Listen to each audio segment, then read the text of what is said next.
You know what the four most dangerous words for investors are?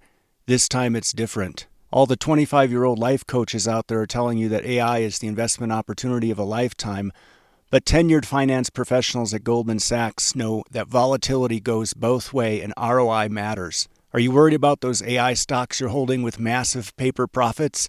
We're going to tell you what warning signs to watch for and when you might want to sell and capture gains.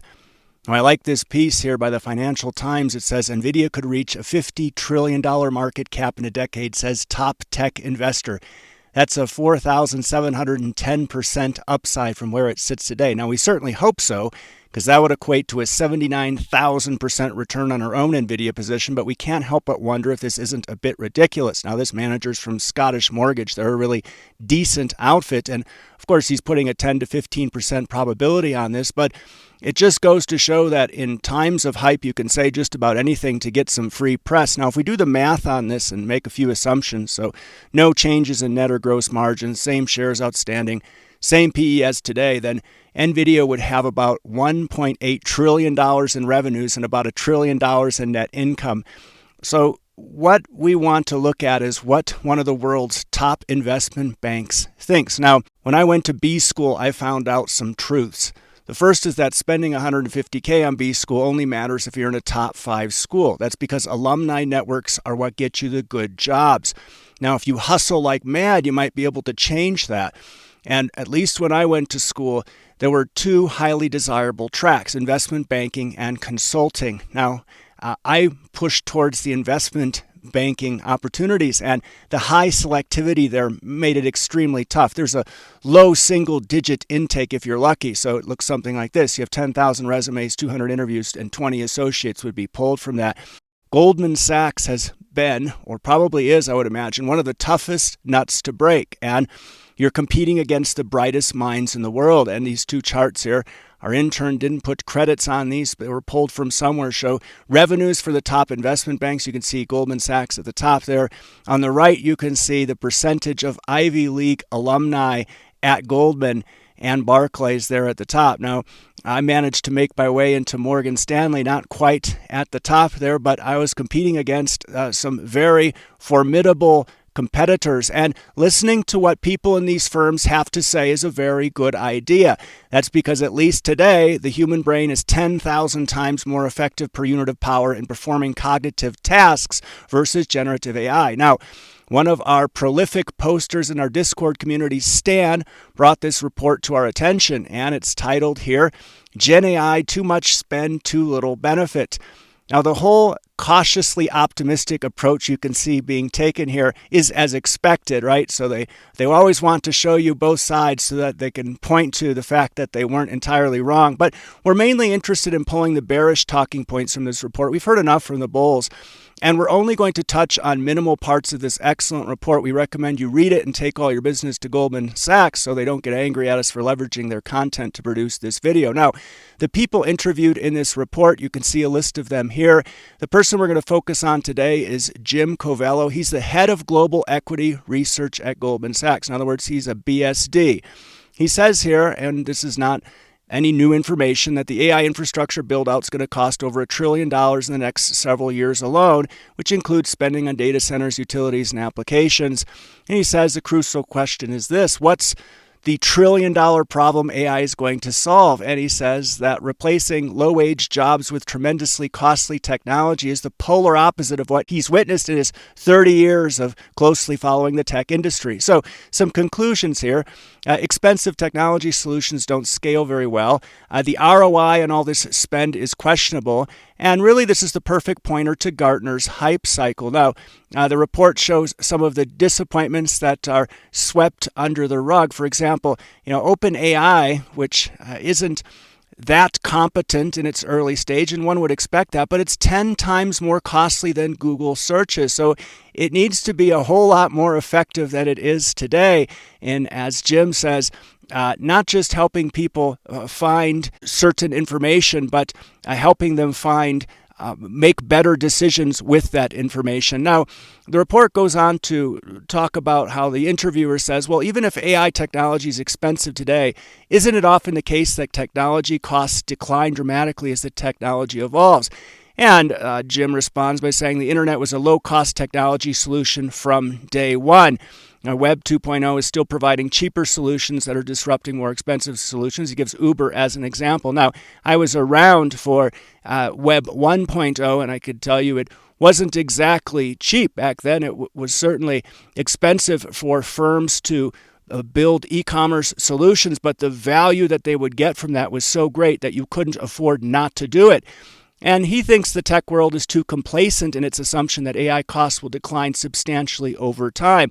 Moore's law is often pointed to in reference to the future of AI, and he says that worked because competitors forced Intel and others to reduce costs and innovate over time to remain competitive. But competing with NVIDIA, as we can see, is easier said than done.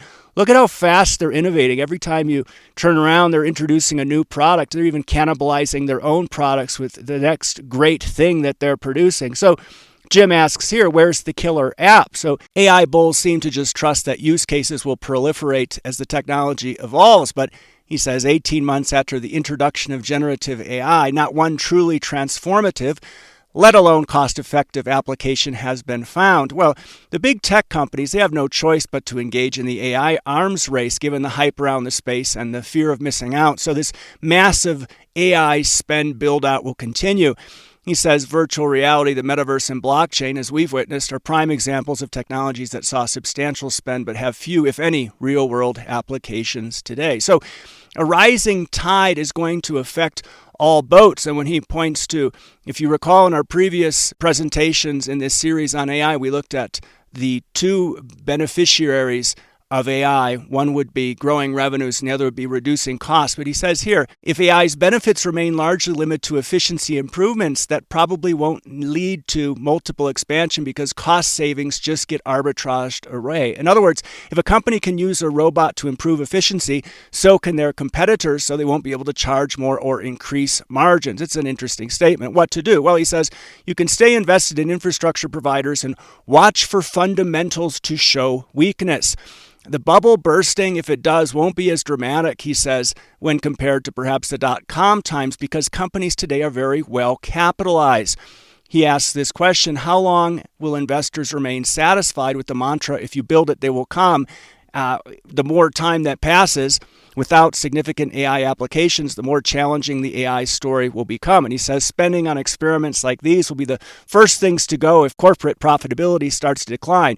Report points to the two SaaS firms as an example, ServiceNow reporting an 80% reduction in the average time it takes to resolve a customer service problem thanks to AI. That's a pretty big deal, and we recently covered ServiceNow. And then they point to another example, Salesforce, where AI spend is substantial, but they recently suffered the biggest daily decline since the mid-2000s after their Q2 results showed little revenue boost despite all this spend. Now, the rest of this report is also worth reading. There's counterpoints from two of his underlings. They talk about how there's room left for the AI trade to run. Incumbents rather than upstarts are leading this, which lowers risk. That's repeatedly come up in our evaluation of AI. Access to deep pools of capital, an extremely low cost of capital, massive distribution networks and customer bases to experiment with mean that large companies like Microsoft and Meta and Google, they have lots of time to try to perfect killer apps. A large section of this report was dedicated to electricity as a way to play AI. They say utilities have emerged as a popular AI trade, but that's barely just getting started.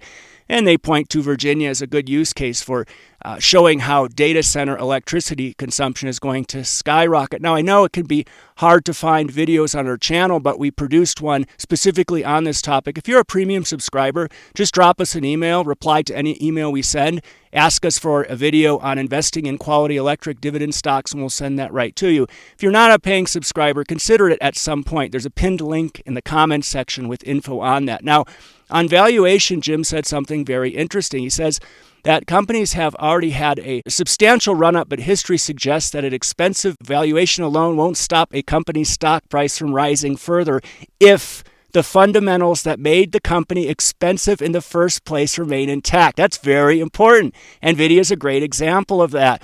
He says this, I've never seen a stock decline only because it's expensive. A deterioration in fundamentals is almost always the culprit, and only then does valuation come into play. So you need to pay attention to the fundamentals and not the hype.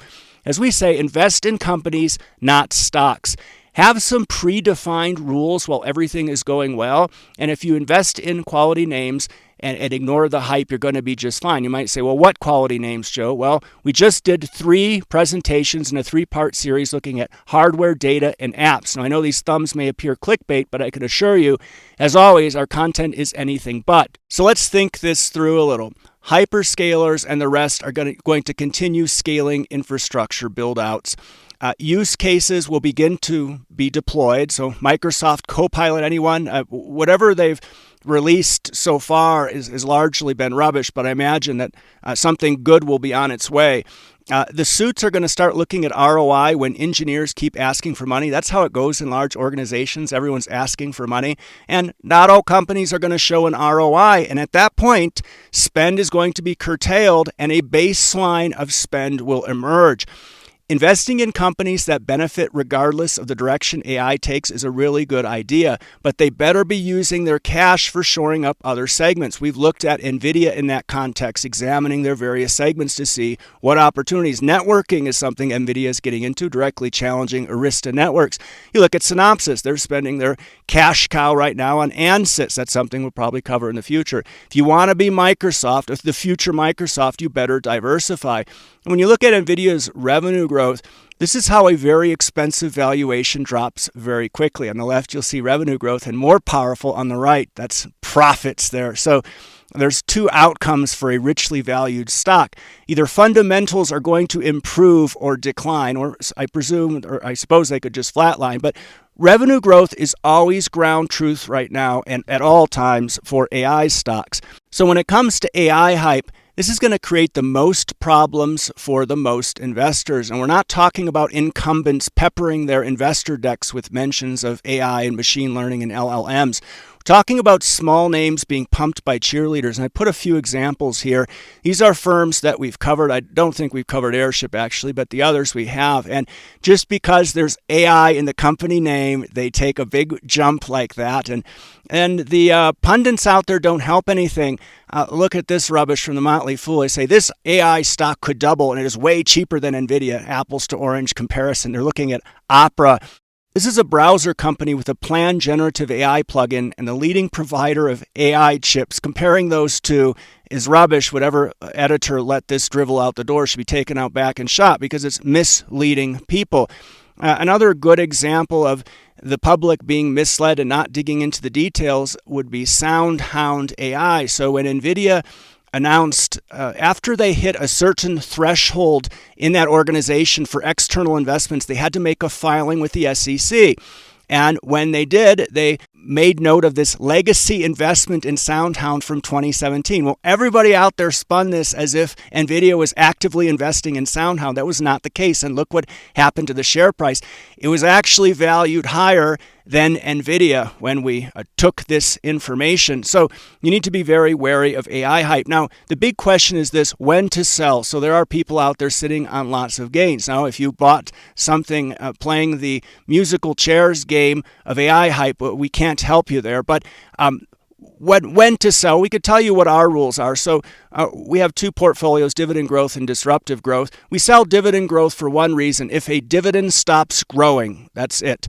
And we exit disruptive growth stocks for 2 reasons: either revenue growth stalls or our thesis changes. Now, we do have weighting rules where we trim based on a portfolio weighting. So it would be wise for you to have such a rule either at the portfolio level or at the AUM level, in other words, your total assets. And just remember, volatility goes both ways. When markets fall, we're inundated with emails with people looking for some reassurance. And we always say, well, this is the nature of investing in volatile stocks. They don't always go up, and that's a very tough lesson for some people to learn. Have rules and follow them. And if you're worried about of getting swayed too much by AI hype, I put up another piece here you'll really want to watch, and it covers specifically some names that are being hyped and why they're being hyped. So be sure to watch that. Thanks so much for taking the time to watch this today.